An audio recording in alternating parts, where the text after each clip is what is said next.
चलो भाई आगे बढ़ते हैं फोर्थ सेक्टर मॉडल पर आते हैं। फोर्थ सेक्टर मॉडल जैसे ही पढ़ना शुरू करेंगे जिंदगी में तुम्हारी तन्हाइयां दूर होने वाली हैं। अब 4 लोग आ जाएंगे, 2 कपल समझ सकते हैं आप उसको। पहले कौन था जिंदगी में? केवल हाउस होल्ड था और फर्म्स थी। मेरे साथ साथ बनाओगे तो पेपर तुम्हें नहीं बना पाएगा, ठीक है भाई, वरना पेपर तुम्हें बना रहेगा जैसे तुम उसको बना रहे हो। कैपिटल मार्केट, हाउस होल्ड करता था सेविंग, यहां से होता था इन्वेस्टमेंट, ठीक है। फिर हाउस होल्ड फर्म्स को देता था फैक्टर सर्विसेज, बदले में फर्म्स हाउस होल्ड को देती थी factor payments. House hold firms देता था फिनिश गुड्स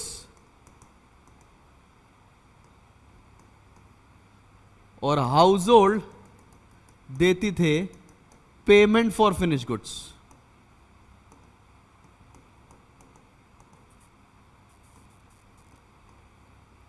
ये चल रहा था, ये चल रहा था,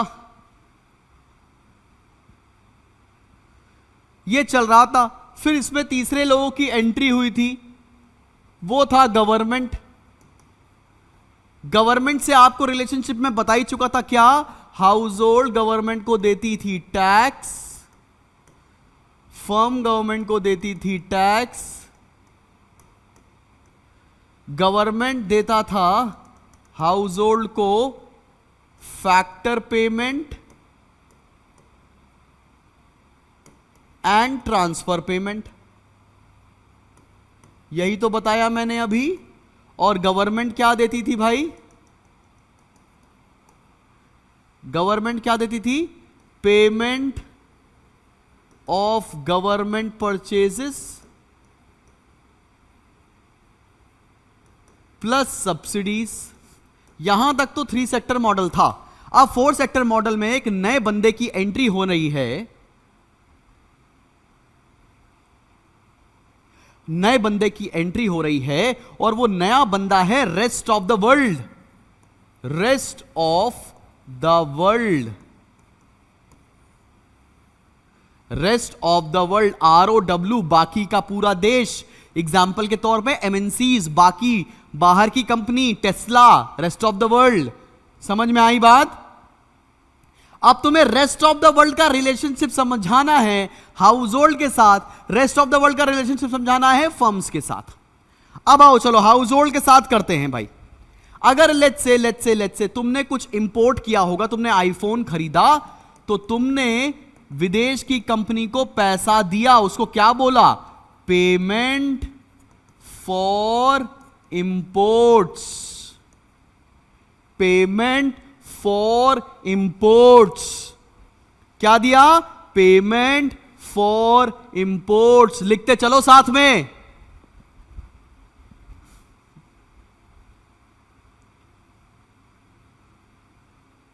पेमेंट फॉर इंपोर्ट्स। क्लियर है? और क्या हुआ? विदेश ने तुम्हें किसी तरह का अगर पैसा दिया तो उसको बोलते हैं फॉरेन रेमिटेंसेस। विदेश से कुछ पैसा मिलना, हो सकता है कोई स्कॉलरशिप मिल गई हो सकता है किसी और तरह का पैसा आपको मिल गया हो, उसे बोलेंगे फॉरेन रेमिटेंसेस।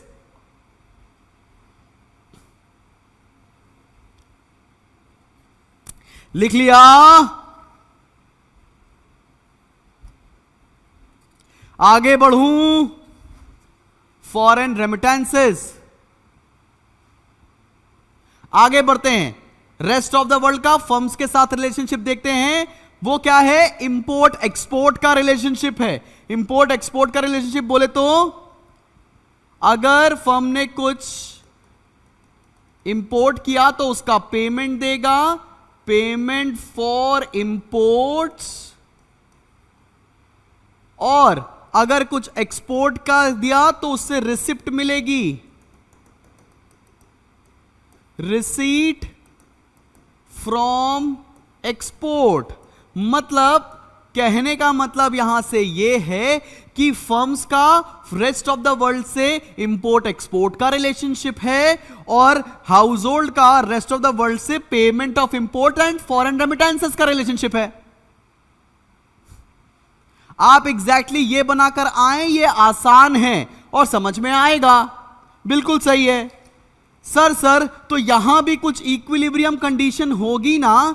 मैंने कहा हां बेटा, यहां पर भी एक इक्विलिब्रियम कंडीशन है।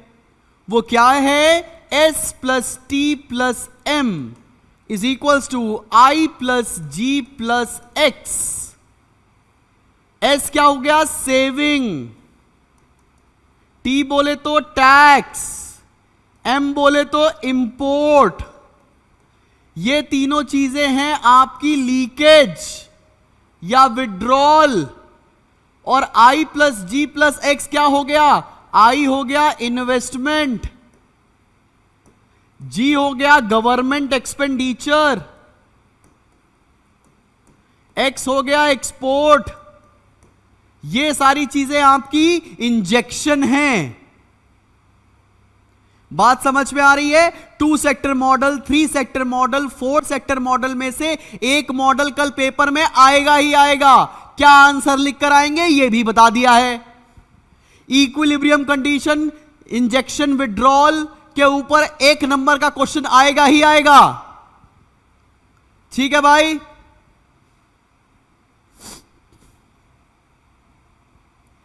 यस, नाइट गेमिंग, बिल्कुल। सो जितने भी 2900 किड्स पढ़ रहे हैं उनको समझ में आ रही है बात? बहुत नाइंसाफी है। 2900 किड्स पढ़ रहे हैं और 1508 लाइक हैं। पता नहीं किस बात के कंजूस बच्चे हैं। अरे ठोको लाइक।